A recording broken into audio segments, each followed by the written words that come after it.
You're listening to Empire by Design, episode 76.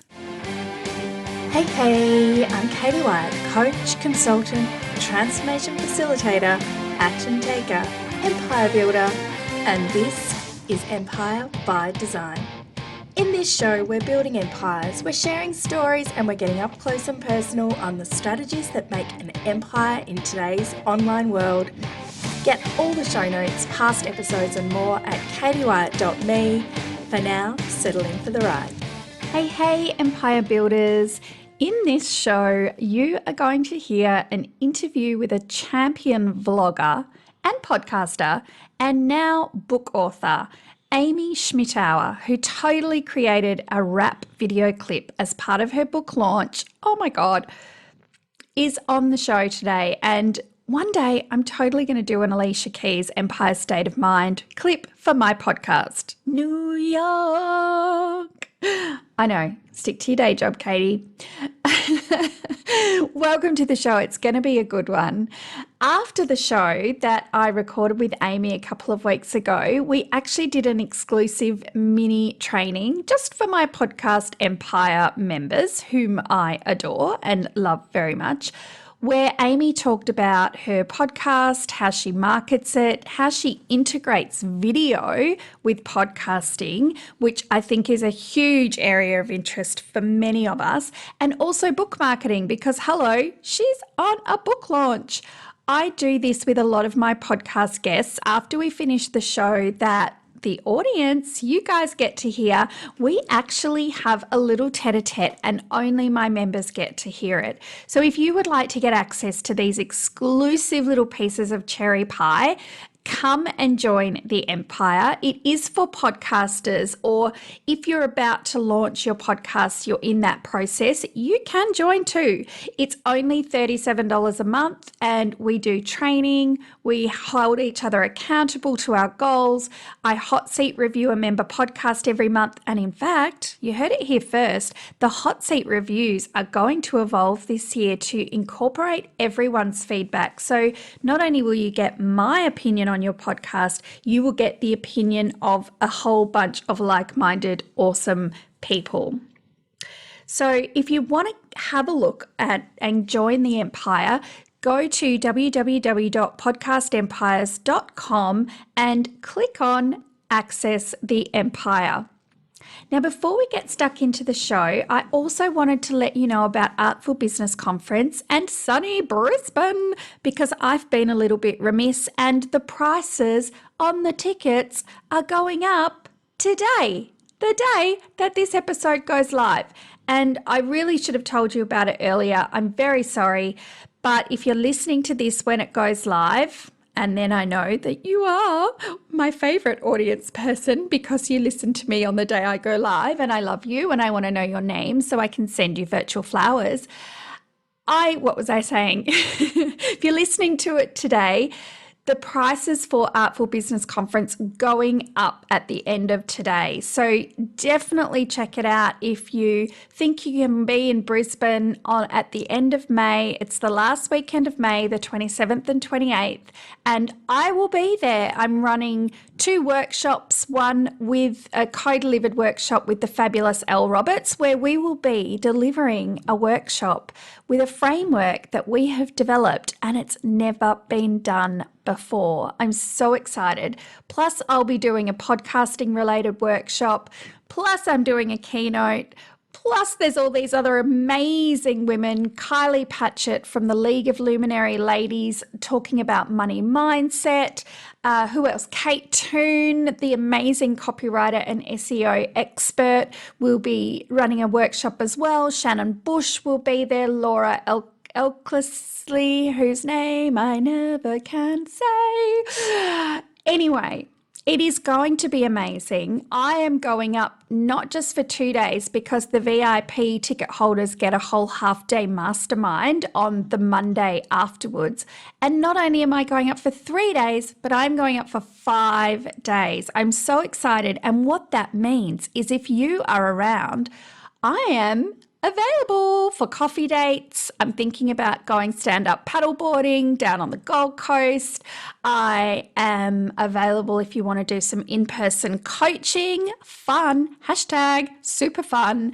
And I'm just there and all about business for that whole 5 days. So if this interests you, if you want to meet some amazing women who are in a similar stage of business to you, who are wanting to connect and have a really, really good time, please come along. Go to artfulbusinesscommunity.com and you can see all the details about the tickets. Now, if you are listening to this the day after it went live, obviously the prices have gone up, but there are probably still a couple of VIP tickets available. There's hopefully still a couple of tickets to the conference available. We are limited in numbers this year, so it will be a sellout. Go and check it out and let me know if you're coming along because I want to hug you. Now, let's get into this show with Vlog Like a Boss, Amy Schmittauer. Welcome to the show, Amy. So excited to have you. Thanks for having me, Katie.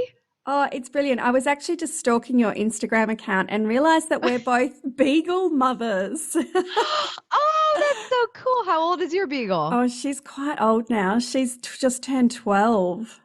Oh, wow. Yeah, Lucy's almost 13. So yeah, Oh, we've you. got some old ladies. Or is yours a Oh, late girl? I didn't ask that yeah. part. No, she is. Indy is a Okay, girl. good, I good. love my Oh, good. girls. Yes, Oh, I love yay. my little girl too. I saw a photo on your Instagram. She's gorgeous. Oh, Um, thank you.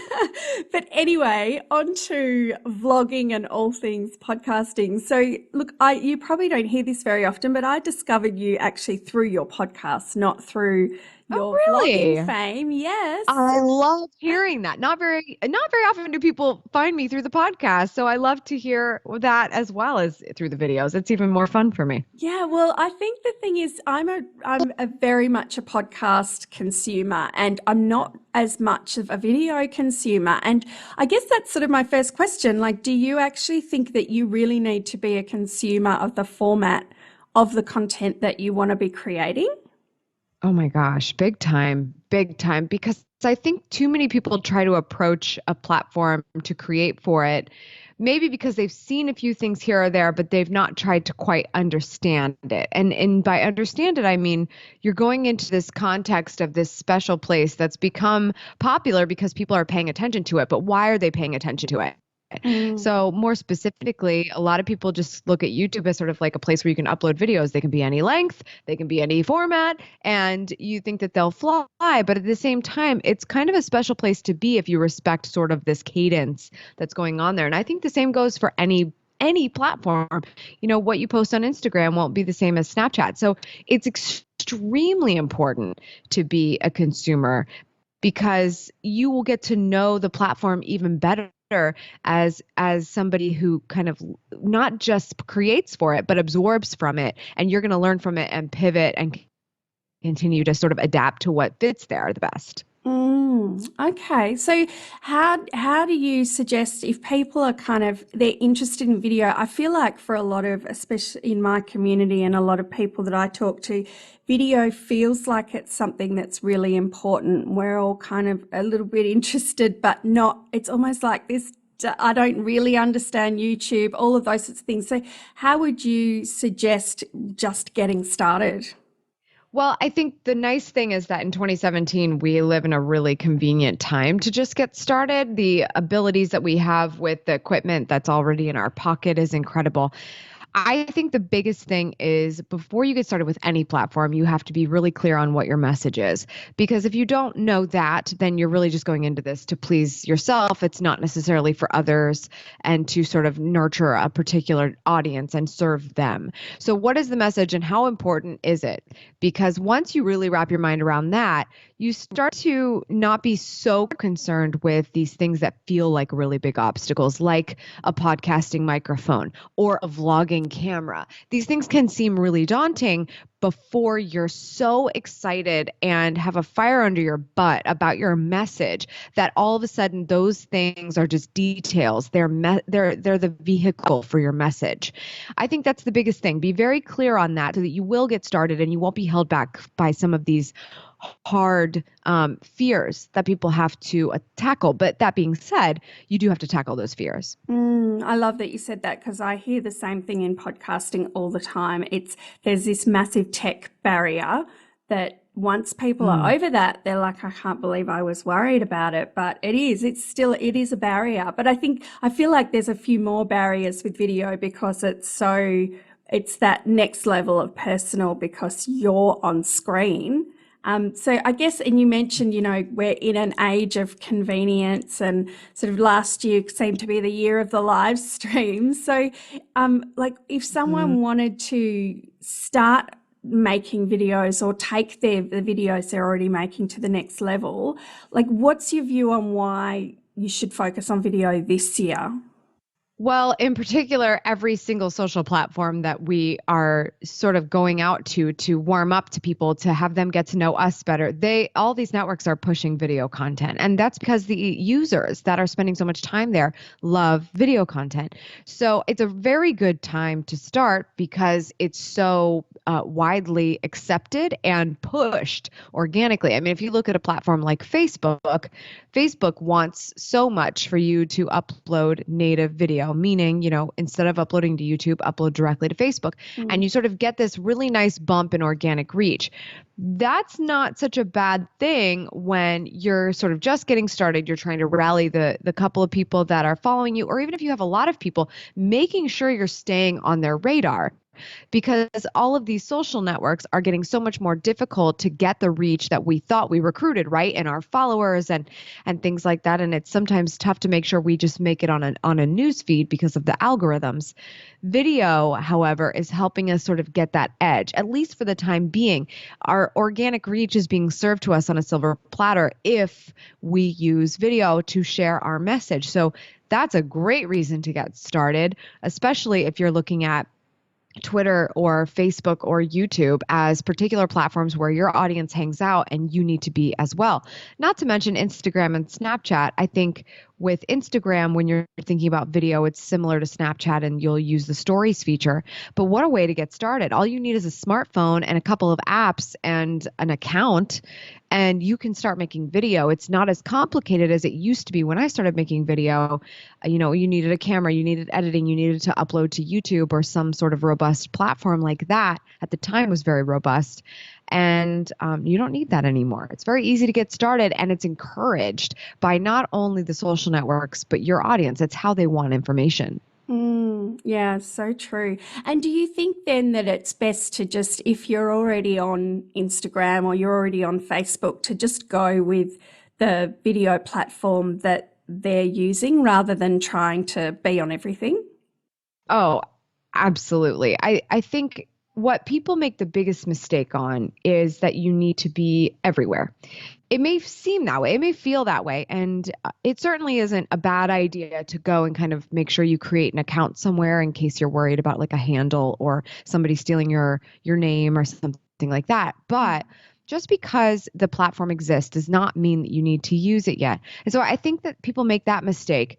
And instead of going to where they've already worked so hard, such as a Facebook page or a Twitter account, and trying to sort of grow that with better content, they'll start to spread themselves thin by starting a channel here or an account over there because they think it's the hot thing or everybody's saying to go do it. If you have grown a following on a social network, do them a solid and offer them exclusive content by you just getting started with video and sharing it there. I think video on Twitter is extremely underutilized, but I also know that there are search advantages to YouTube. But if someone looks at me and they have a Facebook page and that's all they have, and they're going to start with video, they need to start where they've been nurturing an audience already because it's going to enhance the experience there. So I would say start with what you have because it's better for you to absolutely kill it on one platform than for you to be mediocre at best on 4. Totally. And do you think that that's a lot of like where your success has come from? Because you really kind of doubled down on the vlogging as your zone of genius, but you kind of then developed expertise or a reputation for all other sorts of social media. I think so. I also have sort of a luxury that I started on YouTube. YouTube is not just content, but it's social and search all built into one. So that's really nice for me. But it may not be the right thing for anybody else. So that's definitely what I would credit it to. But it's not just that. It's been being very particular. If I am going to go out into the social spheres, where are those places and where am I going to be my very best? In some ways, I kind of have to be everywhere because I need to know all the things that are going on. In other ways, there are some key social platforms that are going to be where my focus is so that I'm bringing the best possible solutions and content to that area instead of everywhere. So yes, I definitely would credit that. I wasn't jumping on the Facebook bandwagon when they wanted native uploads right away. I was worried that I wasn't going to perform as well over there because my videos are not customized for that place. However, there are advantages to it. So you kind of have to create custom content for it, which is spreading yourself thin if you're not prepared to do that. So that's why I say focus on one and really, really kill it. And I definitely think that's helped me. Staying focused has helped me a lot. Awesome. I love that. And do you plan out your content very far in advance, or for someone that's kind of new to it? I know you have a 100-day challenge. Like, how do you kind of find that people best work in terms of thinking about what they're actually going to talk about from day to day? This is so huge because it's very easy to say, oh, just write down a bunch of ideas and plan them out. That doesn't work for everyone. And that's why I talked so in depth in the book about designing your programming. And so, what I have done in the past, and this month is a little different, but I can get into that later. Traditionally, for Savvy Sexy Social, I've done 3 videos a week, and those videos are planned in advance and filmed in advance so that I'm not doing everything up to the minute that it needs posted. And that's just comes down to time management. But the actual organization of the programming came down to taking what I want the promise of this channel to be. How do I break that out into these multiple categories? And then how do I fill in those blanks as I go when a newsworthy item shows up or a new feature of something shows up? There's a space to put that in rather than starting with a blank slate every time. So I spent some time in the book going over how do you design that programming so that instead of approaching every video like it's just another video you've got to get done, you're filling out not just a content calendar, but your programming buckets, these sort of areas of expertise that you want to make sure that you touch on regularly. And you're also going to have an amazing channel because of that, because your audience won't feel like it's a surprise every single time you show up. They start to trust you for the certain areas that you want to be trusted for, but every video is something cool that they didn't know they were going to get. So there's a small element of surprise with also being a tiny bit predictable so that people feel like they're subscribed to something that they know and they're familiar with. Yeah. Oh, wow, that's brilliant. And I mean, your book, Vlog Like a Boss, is literally almost out. And I wanted to ask, I was just skimming through the advanced copy, and I'd love for you to tell the story about your first video. Oh, sure. I would love to. The first video I ever made was for a bride that asked me to be in her wedding. And I was quite literally the last person she asked to be in her wedding. I was sort of like a fill-in for someone. We went to high school together, though. I thought it would be fun, whatever. This was in 2007.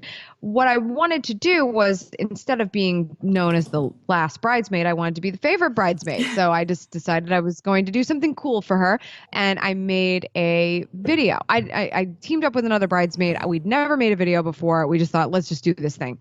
And it was such a fun process.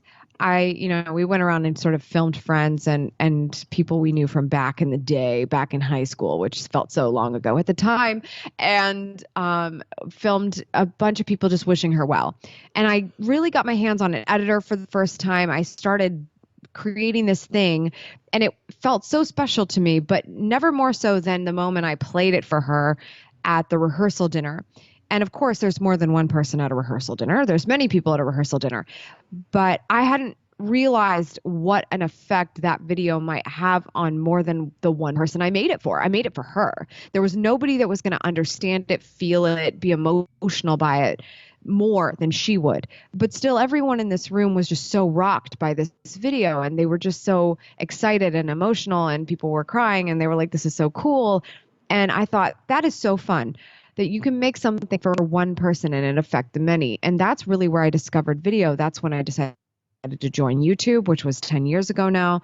That's when I decided that editing video was my creative outlet. I didn't even know I had one. So that was some nice self-discovery there. And that's really how I got started. That's awesome. And it's amazing how it's moments like that, isn't it? When you can see the impact of something that you've made. I mean, I feel the same way about podcasting, but I guess there's but the fact that you can see imagery in video just brings a whole other level of intimacy. Yeah, definitely. Beautiful. And so I would love if you could give us some tips, I guess, or what you've seen from all the people that you've had in your community doing their vlogging and reporting back to you on what are some of the mindset things that really stop us getting on video? Because it feels like there's a lot.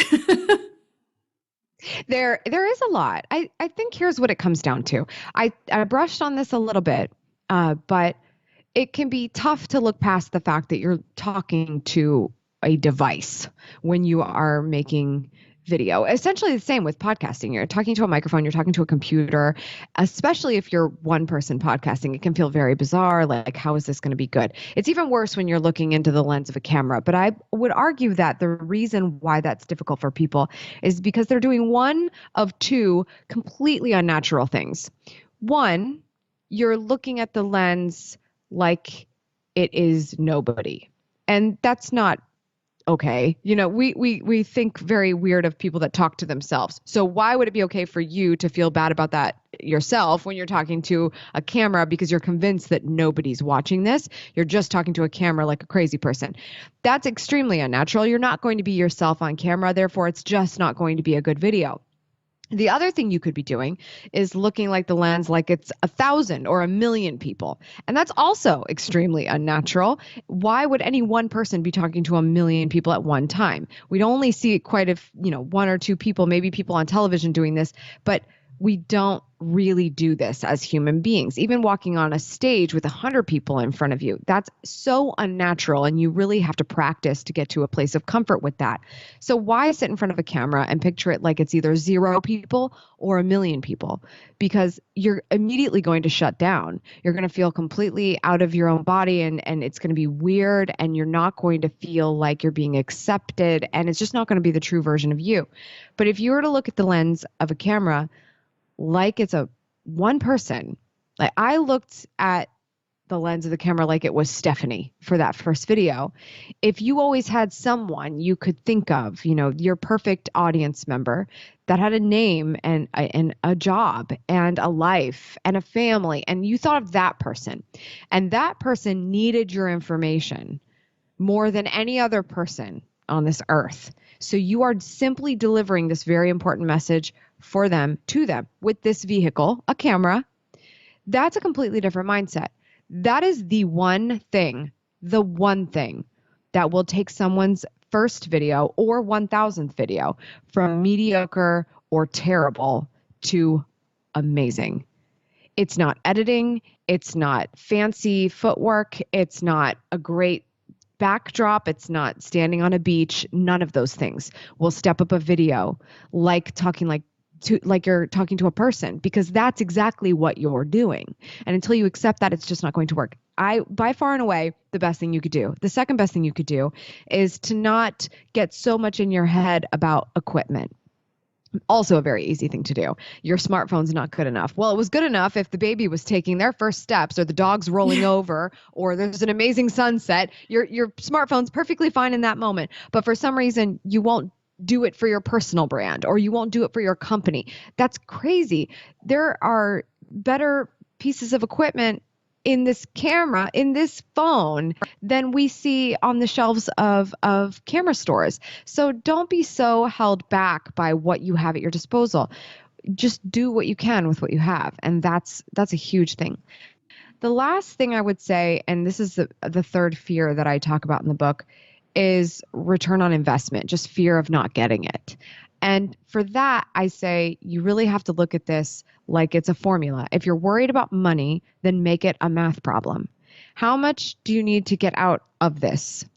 And how realistically, over time, are you going to be able to grow an audience and sort of nurture that audience in order to fuel that money that you need to get in return for this effort, for the time, for the uploads, for the editing, for all this stuff you're going to do with video? What do you need to get back from it? Is it one client a month? Is it one deal a year? And what does that look like? Do the math. Instead of just being afraid of the ROI, just do the math. And in all reality, with the tools we have at our disposal, we can track views, we can track traffic, we can track ad pixels, we can track so many things online today. There is no reason for you to chalk up lack of video to ROI, because by far and away, this is the best human connection you can do at scale on the internet. So you just cannot escape that. It is just a reality. So if you're worried about whether or not you're going to get return on it, do the math. Instead of just saying, I don't know if I can get what I need out of it. Yeah, and I think that is a really good point, because just even by articulating what you want to get out of it, you're going to be more focused on. Absolutely. Yeah. So Awesome. many people skip that step. Yes. like, oh, I want subscribers. Like, wait, and then you're going to say you quit in like 5 weeks or less because you aren't making money. The goals don't align. Make the goals align. Yeah, it's funny. I totally thought that one of the biggest things that would stop people would be being scared of getting on camera without looking nice. But I guess maybe the whole live streaming experience has kind of lowered that expectation a little bit. Yeah. We can do it in our pajamas. I think we're on the same page. Exactly. Just because you can doesn't mean you always should, but yes. You can. Oh, that's brilliant. Amy, thank you so much. I think we are out of time. I just have loved talking to you. I do have one last question, and that is that your videos, obviously you've been doing this for a long time. They look beautiful. They're really, well edited and produced. Do you need to be pro from the start? No, please no. And if you must, go back and watch my first videos. As a matter of fact, the first videos that I actually made are on the channel called Schmittastic. It's my personal vlogging channel. And the formatting is wrong on like almost every video on that channel. I don't know what YouTube did to screw up the formatting of almost every one of my original videos. You do not need to be pro. You do not need to be perfect. You just need to do. Awesome. And so if people want to find your book or find out more about you, what's the best place for them to go? Head over to vloglikeaboss.com. Check out the book, and there's some great bonuses on that website just in case you need a little extra to get you started with video. Brilliant. And we're going to run a giveaway of a couple of your copies of your book in my Facebook group, which I will share all the details to that in the intro of this episode. But Amy, thank you so much. Good luck with the book. Thank you, Katie. Don't you love Amy? It's definitely worth checking out her YouTube channel. I'm not really, as I said to Amy, not really a big YouTube consumer, but her channel is a really great example of how to do it incredibly well. I'm so excited to get my hands on a copy of her book and have a look and really start to think about how I use YouTube in a more intelligent way. I am putting all of my podcasts on YouTube, so you can actually find them there if you are a YouTuber. However, I'm definitely not using it to its full capacity, not even close. And I'm sure many of you feel the same. So if you would like to get a hold of Amy's book, it's at vloglikeaboss.com, and I have a copy to give away. Yay! So if you would like to win, you have to tweet me, Katie T. Wyatt, and tweet Amy, and I've totally forgotten what Amy's Twitter handle is, but I will look it up while I'm finishing telling you what you have to do. You have to send us both a tweet. Tell us what you loved most about this episode, and for bonus points, I actually want to know what you were doing while listening to this episode. Were you driving the car? Were you walking the dog? All of that kind of jazz. I want to know. Now, Amy's Twitter is Schmittastic, which is spelled at SCHMITTASTIC. So tweet me, tweet Amy, what did you love about the show and what were you doing while you were listening? And one lucky person will get a copy of Vlog Like a Boss. Stay around till the very end for the blooper reel. We've loved contributing to your empire building today. Please share us with a fellow empire builder so that we can help them too. Remember, hashtag 100K Empire Army. Thank you to Luke at the Wellness Pro for production and editing, to all of our guests, and to you, our most important empire building listeners. You should also check out my other podcast, hashtag Lady Boss Chats, where Elle Roberts and I chat all things Lady Boss life. We feel like you've just pulled up a cozy armchair with your biz bestie. Find us in your favourite podcast app or at theladybossproject.com. Hello. Hello. Oh, crap. I have the wrong headphones in. So predictable. Hang on a second.